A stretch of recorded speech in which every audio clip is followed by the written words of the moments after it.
I am still struggling to believe that we live in a universe where a Persona 3 remake actually exists. It's something I and many others have wanted to happen for years and it didn't seem likely, but here we are. The third numbered entry in the Persona franchise, particularly FES, is one of the most well-loved. Some really enjoy it for the story, characters, and themes, while others may appreciate it for introducing a lot of staple features to the series such as social links and a calendar system that later Personas would take and further expand upon.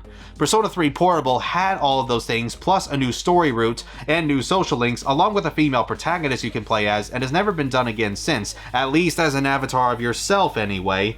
But both versions of Persona 3 have their pros and cons to really be considered the definitive version. With Persona 3 FES, it allowed players to roam around the game's world and presented the story for the first time in 3D, as well as let you go through an extended epilogue when you were done with the main game, but at the large expense of not controlling your party members during battles. While it had some purpose behind it as a means of showing the bonds and trust you have with the other characters and making you really feel like a leader controlling your army, it was overall a mechanic you'd either tolerate or hate with a passion. Portable, on the other hand, did permit you to manually control other characters, had a faster pace, and played more like how Persona 4 did, but not only was the answer unavailable, the presentation took a humongous hit and changed to a visual novel style, which made certain moments severely lack the punch it once had on the PS2, despite the addition of a playable heroine. Neither FES or Portable were flawless in any shape or form, so a remake to try and fuse the two became one of the most highly requested projects for ATLUS to work on, even having them create a survey to what Persona content fans would like to see in the future, with the P3 remake being one of the top results. In fact, I think it was the top result. For a long while, it didn't seem like anything was going to come out of that survey. There was a tease on Twitter with an extremely brief glimpse of Yukari doing some sort of special move where fans were speculating if it was even real or not. But then right out of nowhere in June 2023, along with an announcement trailer for Persona 5 Tactica, came another trailer for a Persona 3 remake showing just a taste of the new and improved look and feel of the original, with the title of Persona 3 Reload to really seal the deal and say, oh yeah,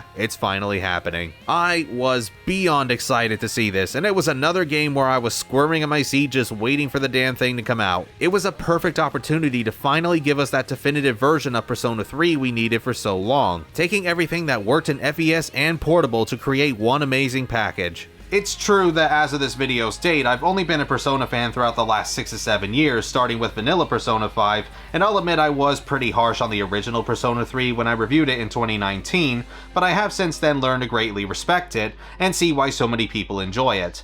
Now, I still wouldn't say it's the be-all and end-all of Persona games, and I think too many people look at it with rose-tinted glasses whilst dunking on Persona 4, 5, and even Reload, but I can't deny that Persona 3 has a lot of unique qualities to it. Let's talk about that inevitable backlash Reload got though, because it unfortunately got a lot of unnecessary criticism like Soul Hackers 2 did when the game was still months and months away from release. Now granted, I don't think it went quite as badly as Soul Hackers 2, and there were plenty of people like myself that were very much looking forward to Reload, but it was very clear that some of the fandom had expectations that were way too high and they were never going to be pleased no matter what ATLUS did. You'd get the occasional critique that did all come down to preference, like the brighter graphics compared to the original, and the tactics menu not being quite as deep as before should you wish to create a more authentic Persona 3 experience. I don't mind it so much when people have problems like this, but a lot of the time it's issues that come off as extremely petty more than anything. To give an example, there's unfortunately a pretty common complaint about the dorm room being way too bright, but the thing is, it's a friggin' dorm room. Have you been inside one before? Oh my god, they turned the lights on this time. Oh, this is just ATLUS being lazy and greedy. Oh,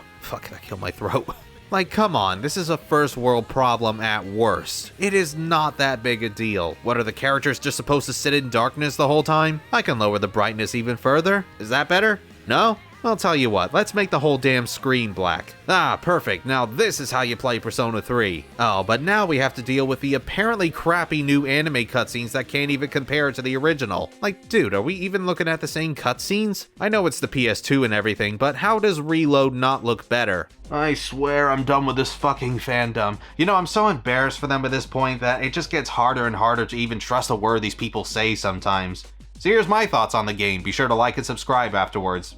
Alright, I've bitched about this long enough and already went through in the past how awful and unwelcoming the Megaten community is, so why don't we move on to actually talking about Persona 3 Reload. We'll discuss what's great about it and what could have been improved because yes, in spite of my optimism, I did notice a few problems whilst playing through my 70+ hour run and even have my own petty grievances. I had an amazing time altogether, but even I'll admit that not every aspect of it was pleasant or at least didn't do some things as well as the original. I won't be going through the story again or talking about my feelings on it. I'll save that for when I eventually redo my review of Persona 3, hopefully sometime soon.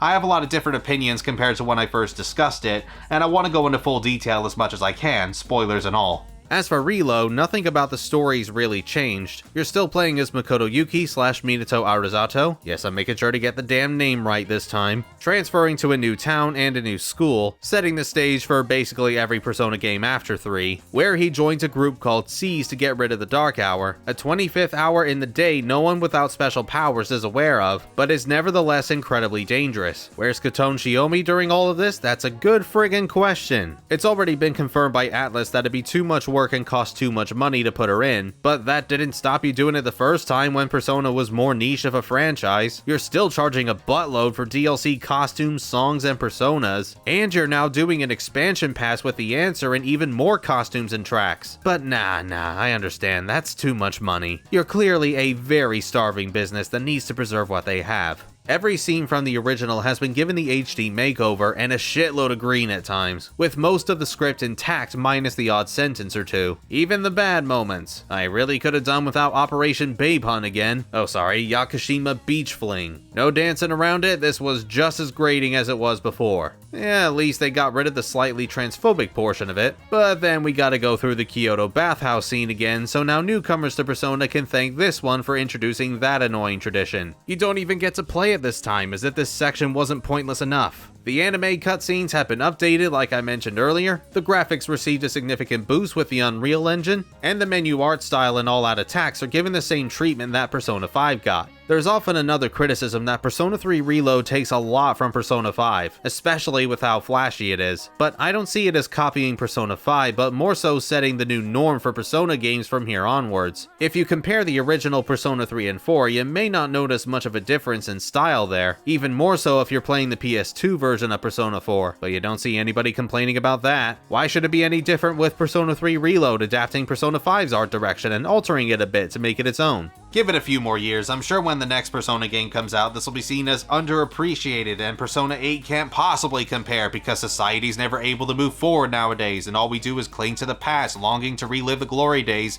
in order to rid of the mediocrity in our daily lives. Boy, that got depressing real fast. I only really have minor nitpicks in regards to the new visuals altogether. For one, while the game itself looks absolutely wonderful, albeit slightly cheating by using the same NPC models from Persona 5 at points, I do feel like the increase in bloom under certain lighting does make the characters look a bit like plastic dolls, but as I say, it doesn't happen that often. What I was slightly more disappointed with, however, were the vastly crucial cutscenes not being hand-drawn, but instead uses the in-game character models and environments to show them, which not only looks a tad more stilted than before, but it also results in fewer animated cutscenes overall, and I'll admit that does suck a little. I do really like the new artwork for the all-out attacks in this game too, but I wish that shuffle time didn't interrupt them right in the middle. Just wait for the animation to finish, then give me the shuffle time, like what the original P3 and 4 did. There's also been some divisive opinions on the new getup for Seas, and by that I mean they've got a new armband and a new coat which Junpei doesn't even wear properly anyway. Personally, these never bother me, even after their initial reveal. I don't think it changes the original design too much, and stuff like Fuka having a headset makes a little bit of sense for her to have as a navigator. The armband is fairly inoffensive, and I don't have any major problems with the coats, I just find them maybe a tad dull looking. But I'm always able to swap costumes at any time, including ones you find in Tartarus, and the original designs on top of that in case I want to feel more nostalgic.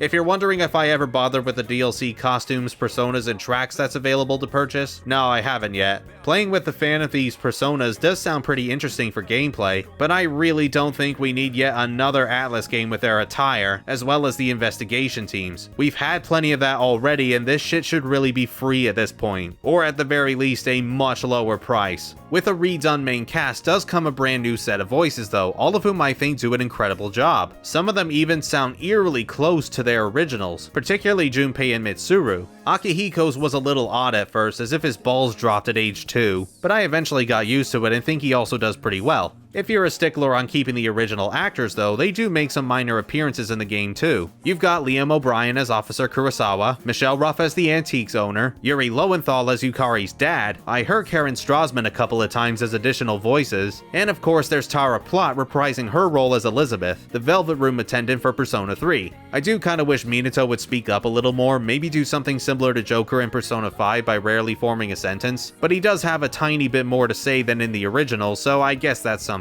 I like, however, that his voice actor Alex Lee is also the new voice for Ryoji, much like how Yuri Lowenthal voiced both Minato and Ryoji in FES. That was a pretty cool touch. Only makes it more bizarre though to hear Koromaru not sound completely like a dog, but obviously a human trying to impersonate a dog. That confuses the hell out of me. Koromaru being voiced by a human is probably one of the weirdest decisions I think this series has ever done, and that's saying a lot given what we've seen in the past. I mean, it's not a bad effort or anything, but you really couldn't have just borrowed a few sound bites online? Imagine having to pay this voice actor God knows how much money, spending hours or maybe even days just perfecting this dog impression, when all you could have done is simply Google dog sounds MP3 and download whatever you could find. Moving past that, on top of C's however, social links are even fully voiced this time. And I'm not talking about the odd phrase or only on the first and last rank, the whole damn thing gets voiced. This is for sure one of my favorite additions to Reload. I already thought some of these characters were pretty good, still a sucker for Bebe, but they've just become even better now that you have a voice to attach them with. Just like the main cast, every one of the new actors does fantastic work as well, and I hope that future Persona games will continue doing this from now on for the social links. Nozomi still sucks though. Sadly, none of them will grant you any sort of special abilities for dungeon exploration or combat like Persona 5 does, but I guess if you didn't like how broken they could be sometimes, especially in Royal, you might be happy to have a greater challenge by limiting your attack options. Just be careful not to reverse the social links by saying or doing the wrong thing. That can screw you over again. I tried it out with Chihiro by kissing her to see if they were still there, and they unfortunately are. Since Kotone Shiomi's not currently a thing in this game, at least unmodded, that means none of her social links can be interacted with. Probably for the best anyway, I don't think my heart could take seeing Saori's fate in HD. Reload actually feels more like a remake of FES than necessarily combining FES and Portable together. Not to say some things from Portable didn't make the cut. Skill cards are back for one thing to add on to any of your personas and give them more of an edge in battle. Fast travel's returned as well to make navigating much quicker than in the original, and you can once again find missing people in Tartarus to earn rewards back in the police station if you rescue them in time. The dorm even has a few more stuff to do. You've got rooftop plants to look after that provide healing properties returning from Persona 5. There's also a PC you can use to check out various websites. I just hope it's not Pornhub. Some of which can even make ambushing enemies easier for you. Almost kinda removes the threat of being ambushed yourself honestly, though ultra satisfying nonetheless. But probably one of the best inclusions is hanging out with your party members. During exam periods for instance, you're able to study with them, which provides a few more character moments already compared to the original. And on certain days, each individual member of C's will be available to hang out with to not only deepen the relationship a little more and increase a particular social stat, but also unlock combat characteristics after enough dates, skills and perks that give them more of an advantage in battle. You could even spend time with the guys for once, plus Koromaru, and they get given a bonus in the form of the new linked episodes. Since the amount of social links still come up to about 20, it probably would have been too much to keep track of if the male party members had their own, so what we get instead are more bite-sized social links that give you a little insight to each of them. None of them follow the same storyline as Portables did either in the FEMC route. Yes, this means no Ken romance. These are entirely new arcs for the fellas, and I'm all here for it. Except for two things. For one, I don't really like that these still take up your entire afternoon once school's over, when this game is almost as strict with free time as it was in the original, but for different reasons. I found myself using the new rewind feature quite a number of times if I didn't get the best results during social link conversations or exams. I was so glad to have this, because that made the whole process of maxing out all arcanas much less stressful. On top of the network features coming back to show you answers to questions and what a majority of people did for the current day, which I mostly ignored, but it's there if you need it. Does this all remove the element of planning and organization from Persona 3? A little, but I'd rather that than start a 70+ hour JRPG over again. Look, I'm nearing 30 and don't have as much time to play the same game anymore. True, Reload does also make the best change of all by now allowing you to hang out with the other girls even when you're deep in a relationship, on top of no longer being forced to cheat anymore to get the XP for your personas, which is a huge win for me, but you still have to be very careful with how you spend your days. The link scenes aren't just there to expand the male party members. Clearing them allows you to fuse a persona that you wouldn't have access to otherwise. This is the other thing that bothers me a little. Maybe instead of rewarding you with personas that should be easily attainable to begin with, give them another new perk for battles or make Tartarus exploration better. Then the ladies can get theirs by finishing their social links. I don't know, I just think blocking your compendium completion to 100% feels kinda lame, but I nevertheless do very much appreciate what the link scenes and hangouts do for Cs and their easily impressed minds when they're watching movies. They love these films so much that they frequently never remember the main characters' names and just call them the main character. Poor memory aside, it actually feels like Cs are friends now, which I'm very happy about. That's always been kind of a divisive topic with the original Persona 3. I mentioned in my old video that I personally thought that Cs weren't much more than co-workers, and to some degree I still feel that way. I had a few mixed comments regarding that from those who agree with me and those who didn't. I believe there's a good case to be made for both, but as for Reload, I can say without a doubt that I prefer the relationship with Cs here than I did in the original. Now, are they better than the investigation team from Persona 4 or the Phantom Thieves from 5? In my opinion, still not quite, but there is a definite improvement here than what we had previously, I feel. My two favorite linked episodes have to be with Koromaru and seeing his day-to-day duty of being the shrine's guardian, as well as Shinjiro's where you try and get him back to school, while he, Mitsuru, and Akihiko talk about the old days of Tartarus grinding when it was just the three of them and how terrible they were at their jobs by not getting past the first few floors. Yeah, they somehow couldn't handle the tutorial area of Tartarus. Did Polygon used to be in charge? Does it all work? Not always. I can't say every single one of the interactions were especially interesting, but it's great that ATLUS have given us some sort of compromise so that we still have the 20 social links like in the original, and be able to do stuff with the guys as well when playing as Minato and not just Kotone. If you've seen my old video on the original Persona 3, however, there's a question that's probably on a lot of your minds right now. Do I like Yukari Takiba more in Reload than I do in the PS2 game? And the answer is, yeah, but probably not for the reason you're expecting. Character-wise, she's pretty much the same as she's always been, and like I said, the script has gone mostly unchanged, so that means we do still need to deal with a couple of blow-ups she has when we find out more about Tartarus and who's behind it all. I'm once again not a fan of these scenes whatsoever and feel like Yukari could have found a more tactful reaction. I get she's in distress over the whole thing and it's deeply personal to her given her dad was involved too, but there was no reason she had to lash out at you or not speak with Mitsuru privately and potentially lower Cease's morale. Oh god, I'm really not looking forward to that scene in the answer being redone soon. Anyway, the more cheerful moments with her during the night events did help a lot, but I think the biggest reason I like Yukari more in this one is due to her new voice actress Heather Gonzalez. Not to say Michelle Ruff was bad with her performance in the original, quite the opposite, but a number of her characters tend to have this harsh tone to their voices like they're on permanent scolding mode. It's probably something Ruff can't help but do, I understand. She's been in the business for a very long time now, and there's only so many different ways one person can alter how they talk, but it's a noticeable trait of hers. That aside though, it is possible for her characters to still be likable in areas despite how bitter they are, Kawakami in Persona 5 being a fine example, but I do prefer Gonzalez's approach to Yukari as a whole by not being quite as raspy. So much so that, believe it or don't, I chose her as my first dating option. I never thought I would see the day, but Reload found a way to convince me. All of the stuff I've been talking about with Cs and Yukari may sound minor to the average player, but to me, it actually improves upon the original quite a lot. That's just the heroes though, how about the villains, i.e. Strega?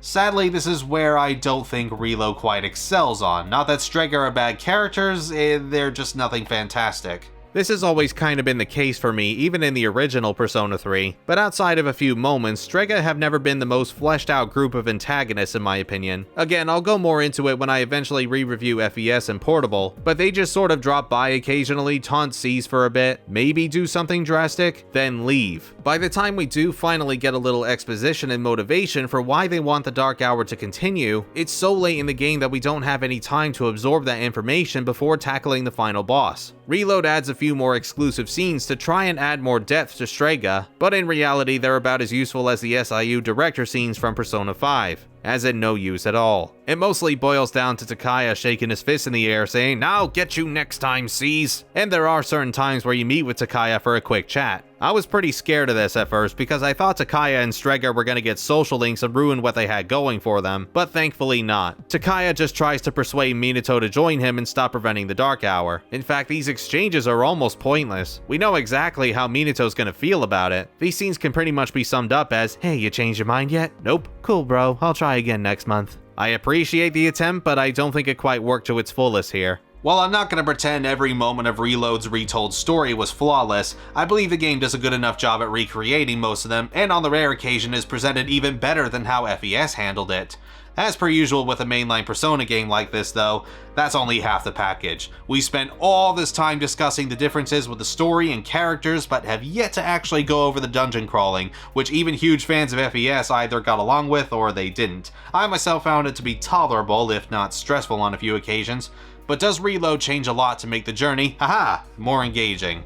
Well, to start with the aspects that have remained the same, floors are all once again randomly generated to give you that old school Persona experience, with the goal being to once again locate the stairs to access the next floor, and then keep doing that until you fight the occasional mini-boss, before afterwards reaching a barrier that won't go away until the in-game month is passed. There's 264 floors in total, with each of the later blocks taking longer to finish. I am kinda bummed out that none of the floors are specially designed with obstacles, puzzles, or gimmicks like Persona 5's palaces. I think it definitely could have broken out the repetition somewhat, but not having them isn't anything I'll lose sleep over. The shadows also return to their original forms instead of being demons you can recruit like in Persona 1, 2, and 5, and I gotta say it was pretty surreal seeing them all with an HD makeover. I didn't believe I'd ever see it. Hey, we even got the rainbow-haired Hulk Hogan's here. Good to have you back, dudes. It does make me wonder which direction Persona 6 is going to take with the shadows in terms of aesthetics. Additionally, coming back from Persona 3 Portable is having the choice to control your party members when FES wouldn't let you do that whatsoever, along with an adjusted one more system to suit the modern Persona games, so no longer will you waste a turn getting back up if an enemy knocks you down and vice versa. I mentioned this briefly at the start of the video, but diehard enthusiasts of the original Persona 3 are probably out of luck when it comes to having the party AI controlled, as Reload's tactics menu is much more limiting than what you had in FES, with no way of unlocking other options. That's been a thing since Persona 4, mind you, as they gradually drift away from an AI party, and I'm always going to prefer controlling the characters myself rather than relying on the AI. I just don't feel like a computer is ever going to top the human mind. But it is a great shame that the older fans can't recreate that same feeling they had when they first played FES, now with updated technology. Also, slight nitpick, but the pop from the evokers feels a little weaker to me than it did before. The original in Portable gave you this very satisfying blast that told you your attack was going to really hurt.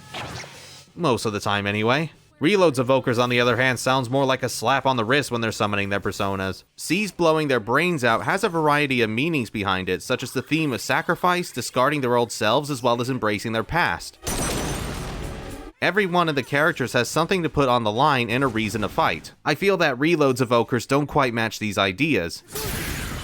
They do get rid of the fatigue system from FES at least, thank God. That was never a good feature and I don't want to see it return in any Persona game. I want to freely explore as much of Tartarus as I can without worrying about my performance dropping and falling on my ass when I miss an attack. That sucked so damn much. When it comes to the new stuff Reload brings to Persona 3's battles and dungeon crawling, oh man, where do I even begin? Sprinting, yeah, let's start with that. I love it. I always think every game needs one, and it makes traveling through Tartarus a hell of a lot faster, with a new camera angle to make it a little easier to see what's up ahead. And there's plenty to collect at each floor too. You've got treasures scattered about, some of which are now locked with better goodies that you need these Twilight fragments to open them up, either found extremely rarely in a light blue breakable object, hidden spots across Iwatodai, doing social links, or completing certain requests from Elizabeth. I'll get to that last one later. But yeah, there's also little trinkets you can find by smashing up these pillars and selling them to Kurosawa after finishing climbing Tartarus for the evening. Definitely recommend doing that because cash isn't as easy to find as it was in the original, and good luck getting to the millions by endgame this time. Though to compensate for that, prices for gear and personas have been adjusted accordingly. It may just now mean that you're going to have to be careful about doing nightly activities to raise social stats, which still cost roughly the same amount as it did in FES. I had to sell quite a number of items at a few points to make sure I didn't waste any nights, as like in the original, some social links require extremely high social stats in order to begin them, like max courage for Fuka or max knowledge for Mitsuru.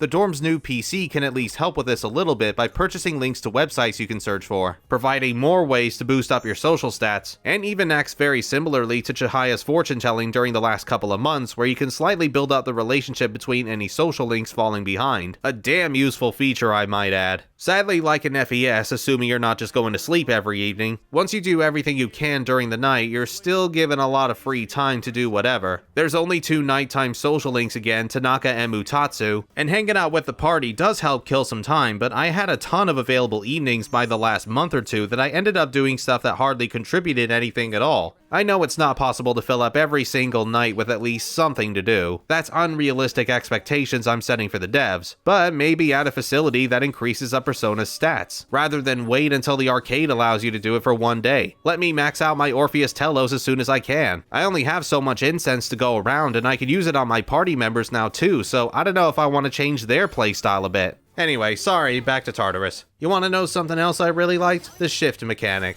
Remember the baton passes from Persona 5? It was amazing. You could keep passing to your teammates every time you knock somebody down, vastly increasing your attack power to do serious damage. Shifting is basically that, and I love it just as much here. Only you don't get the extra strength to your attacks unless the party member has a passive skill, which I'm pretty sure only Junpei and Minato have. And unless I missed something, I don't think there's any way to give the other characters more abilities like the Cafe and Royal. Guess what also doesn't come back from that game? Experience points for reserved party members. I fail to understand why they did that. It's a very outdated RPG quirk, and the only way to catch the others up more quickly is to keep opening locked chests and pray to the gods for a great clock to show up before the stairs, which believe me doesn't happen often enough. Even then, you can only use the clock twice per encounter, and it can't be the same character both times, on top of only going up 13 levels maximum and depending on what level Minato is. So if you've been really neglecting a party member and want to get them up to speed, you've got to either grind or keep looking for more great clocks. Check this out though, the characters won't even be instantly leveled up afterwards. You have to go into another battle before you get all of that XP. It's somewhat annoying to deal with honestly, and the great clocks won't become a thing in Tartarus anyway until after a few in-game months. But I'd still rather take this than how the original Persona 3 handled it. So with this in mind, you'd probably expect to see Reload's version of Monad, right? The optional floors that contain some of the strongest enemies in the game but granted you an insane amount of experience if you beat them?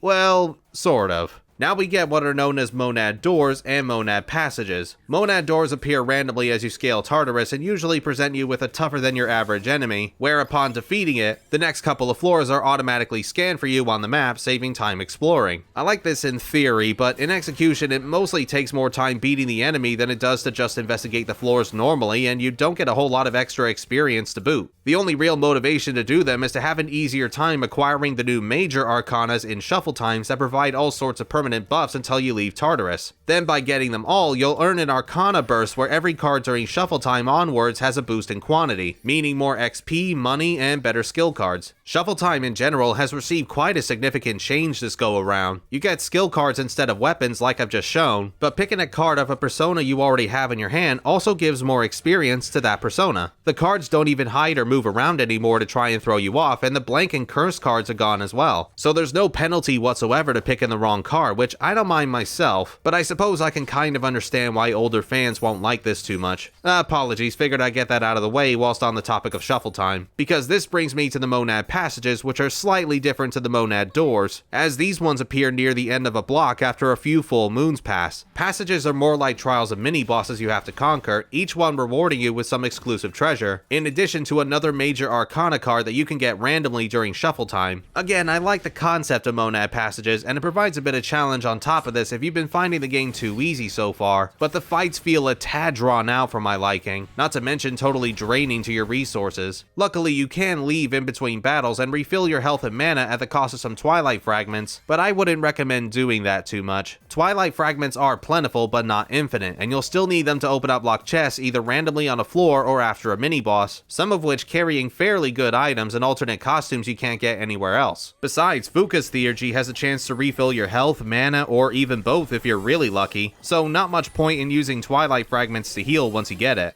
For me, I think I prefer how Monad worked in the original Persona 3. Reload's version of it just doesn't provide enough incentive to clear in my opinion, outside of achievements, exclusive gear, and pride. In terms of grinding for XP, you're much better off just facing against the Reaper multiple times. The new Theurgy attacks and combat characteristics make him much more manageable to deal with compared to previous iterations. Not to say that you have a chance of beating it earlier than intended, it's still best to run away as soon as you see it. I remember encountering an extremely rare floor full of darkness and the Reaper showed up quicker than usual.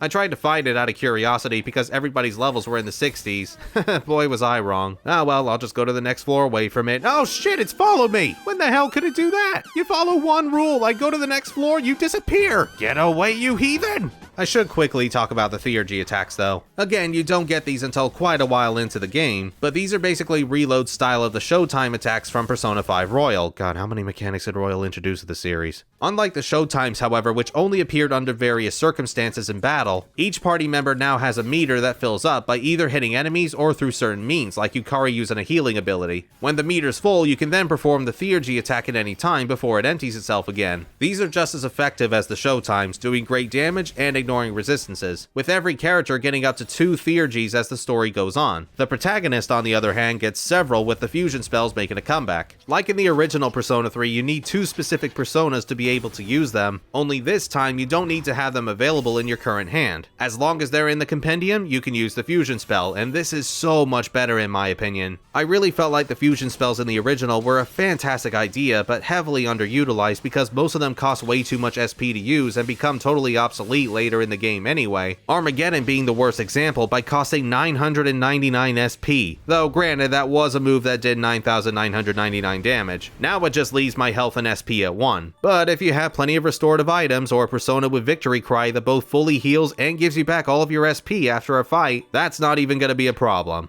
I actually think Reload's Theurgy attacks are better for balancing gameplay than the Showtimes were in Royal. I did love them, don't get me wrong, but with so many opportunities to activate Showtimes and how much pain they deal to the shadows, it was one of the numerous reasons Royal was a pretty damn easy game. Theurgies being restricted to just this meter allows me to think more strategically and carefully choose where and when I should use them before they need recharging. Some might say that Theurgies still make the game broken, but I would marginally disagree on that. Same goes for Fuka's extra abilities she can enable for a bit of SP outside of battles. These include making you invisible to enemies while exploring or making them distressed, increasing stats before engaging with shadows, or showing the entire layout of the current floor you're on, all of which are very useful, arguably too useful, even if I personally didn't activate them too often. But again, I'd rather this than Fuka have nothing but her Oracle skill that only benefited you by chance and you could only use once per night. Great, thanks Fuka, you sure saved the day. You can't use the new skills during the full moon boss fights though, kinda lame but not a huge loss. Reload is definitely easier than the original Persona 3 and Portable were regardless, thanks to Fuka's abilities, Theurgy, shifting, Arcana bursts, and a revamped shuffle time, but I don't think it's anywhere near as easy as Persona 5 Royal was, even by the endgame. And I love it to hell and back, but I'll admit that the challenge got very low as it went on and gave you more options of attacking. Reload sort of goes a similar path, but it does at least nerf a few things from Royal that made you too powerful, and for the record, I was playing on the hard difficulty rather than normal, which to me felt just about right, especially since you still go back to your last save if you die unless it's a boss fight. I haven't attempted this game's iteration of Merciless yet, but I've heard it's not nearly as broken as Royal's was either, where weaknesses did more damage to both you and the enemies. You even get a special message from Elizabeth if you beat it. Cool.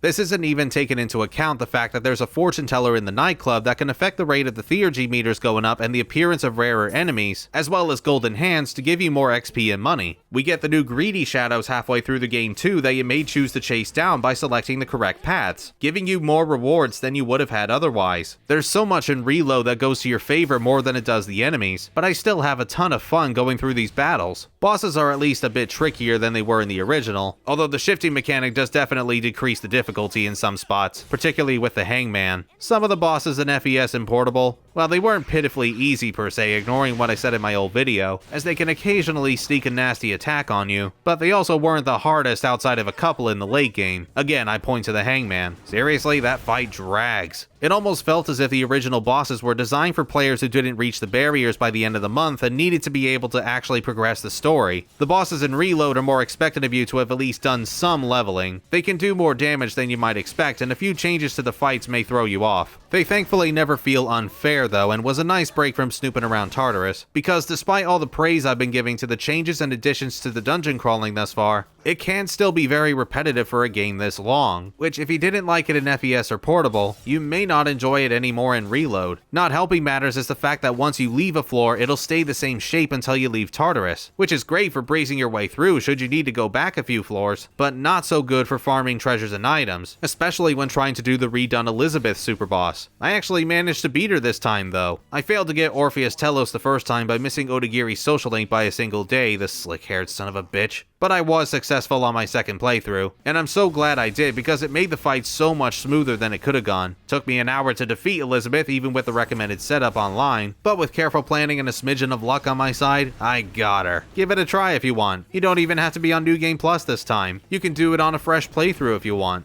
To even fight her, however, we need to finish most of her requests making another comeback, and boy howdy are there just as many as there were in FES and Portable, but they are a lot easier to complete this time. For better or for worse. On the one hand, there's very few time-based ones which I never liked in the original, particularly the ones where the characters had an item during the one specific day for some weird reason. Why don't you take your glasses wipes every day with you, Akutsuki? That's great, a huge step up for me, and I could additionally take all available requests at once, rather than 3 at a time. Fantastic, and there are some brand new ones as well. On the other hand though, some of the requests only take you maybe a minute or two to clear because the game points out exactly where you need to go for the item Elizabeth needs. Like, what was the point then? You've given me a mild inconvenience at worst. Out of all the things Persona 3 needed changing, that wasn't one of them. You know what I also don't get? There's all this extra dialogue the characters spout when going through Tartarus. You know, just casual conversations between the party like what the Phantom Thieves did in Mementos. Okay, I promise that's the last time I'll mention Persona 5. Actually, no, I can't. If a dog can be a Persona user,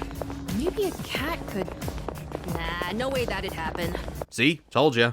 Anyway, most of the time you can listen to it just fine whilst exploring unless you're opening a treasure chest or something, but why do they often play right before heading up the stairs and after beating a mini-boss? This is dialogue that you'll never hear again, FYI. I want to hear what they say. They could be asking the important questions. It's probably a little late to ask this, but why do folks transmogrify into coffins of all things? Okay, I guess we're not getting an answer to that one. But yeah, like, what the hell? Could they really not put some of this dialogue in earlier? You have to basically slow the crap down in order to even hear everything. That's immersive, isn't it? I remember being impressed with Yukari letting you know that you can't just jump out of the window to get away from the first shadow by standing in front of it. Why couldn't we do something like that for Tartarus? Let's talk about that soundtrack though. I said in my old video that I found the original score to just be okay, but I've grown to really enjoy it over the years, so I was curious to see Reload's take on them. Thankfully, most of the remix tracks are, in my opinion, fairly good. There's no Yumi Kawamura anymore, which is a shame, but the new singer Izumi Takahashi does a decent job, I think. This version of Master of Shadow is probably not my favorite, and I think Mass Destruction needs a tad more oomph during the chorus, but that's as far as I go in terms of weaker songs, and I still wouldn't even say they're bad at all. I just prefer the originals slightly more. Lotus Juice at least comes back for the entire OST along with Takahashi, including the brand new tracks we've got for Reload, and hot damn, I love the new tracks for Reload. Color Your Night and It's Going Down Now. All Persona fans have likely heard these already by now, but they really are the absolute highlights. They are so freaking good. Color Your Night is a fantastic night theme to perfectly capture the suburban essence of Iwa Todai after dark, where the party truly starts. Everybody's wandering around having a good time, though you still come across a couple of shady characters that you probably shouldn't affiliate yourself with, but they've got you in their sights anyway. Let's not forget the Lost increasing in numbers too, which only makes the environments more unsettling. It's Going Down Now only plays when you get the advantage over the enemy by slashing at their backs again, but oh boy does the music let you know, along with that badass looking silhouette of Minato running towards the shadow you just hit. It's a small thing, not worth harping on too much, but this battle transition is one of the most satisfying I've seen out of the Persona games released so far, only made even better by It's Going Down Now going hard right off the bat to make you feel oh so powerful as soon as you step in. Yeah, but it's just copying Persona 5's art style, it's so lame. Bitch, shut the hell up and acknowledge something cool for once, will ya? But yeah, I don't think there's anything else I need to say about Persona 3 Reload. Now, there are some die-hard FES fans out there that found Reload to be disappointing, and that's a real bummer, but it's their choice in the end. As for me, I had a blast with it. I mean, if you want something more authentic in terms of atmosphere and gameplay, then you should probably consider picking up a copy of FES instead, or maybe even Portable if you don't mind the visual novel style. But if you want a game that I think is more fun to play, then Reload's the one for you. Even if it's not though, just remember that FES will still be around. It isn't going anywhere anytime soon, and Reload at the end of the day is just a different interpretation that has its own share of fans, same as any other remake in any form of media. I personally found there to be both pros and cons to the original and the remake, and I certainly wouldn't call Reload the definitive version of Persona 3, but if you were to ask me which one I'd end up coming back to, it'll most likely be Reload because of the smoother gameplay, and I've got the added bonus of having all the social links voiced amongst other quality of life features. FES will always be a game that I greatly appreciate and will carry some merit over Reload, but Reload is simply more enjoyable to play for me. The turn-based combat has been refined, the graphics look splendid, the new music for the most part is pleasant to the ears, the new voice cast is excellent for both C's and the social links, and the story is just as engaging as it was in the original. Yes, there are some things I would have liked to see improved, and I really wish the female protagonist was in the game too, but it's a small price to pay for such a great remake that a lot of us have been waiting for. We are at least getting the Answer DLC soon, which I should probably make a separate video for, but what I and other Persona fans are wondering is what remake is going to happen next. Most likely, it's gonna be Persona 4, and I'm not sure how to feel about that. Outside of a few moments in the story that could be seen as not exactly politically correct for 2024, I still think that game holds up just fine. I'm sure there's potential for it to be amazing, but I don't see Persona 4 needing nearly as many updates as Persona 3 did. I believe the remake treatment really needs to go to the first and second games next. I'm not saying we have to add social links or anything like that, just upgrade the visuals with some additional voice acting, make more engaging gameplay, and leave the stories alone. That's all I ask. Do something with these titles rather than pretend they don't exist. But that's not gonna happen, is it? From a financial standpoint, it makes more sense for ATLUS to remake Persona 4, and we'll for sure eat it up. When we'll see it is anybody's guess, but I'll be there when it releases. Whew, I spent longer talking about Reload than I did with FES in my old video. Sorry about that, folks, I can't help it sometimes. What I'm going to be doing for the next video is kind of undecided, but I did say I would cover the Serious Sam series sometime this year, so let's go with that for now. Hopefully, I'll see you all then. In the meantime, thanks everybody for watching, stay safe, stay healthy, and take care of yourselves. Some really enjoy it for the... Damn it. Here we are. The third number of Persona... Damn it. But there were pros and cons to each of the Persona version 3... Oh no. That could really be defined as their definitive... Holy shit. Damn, that was... Oh, that was a hell of a take.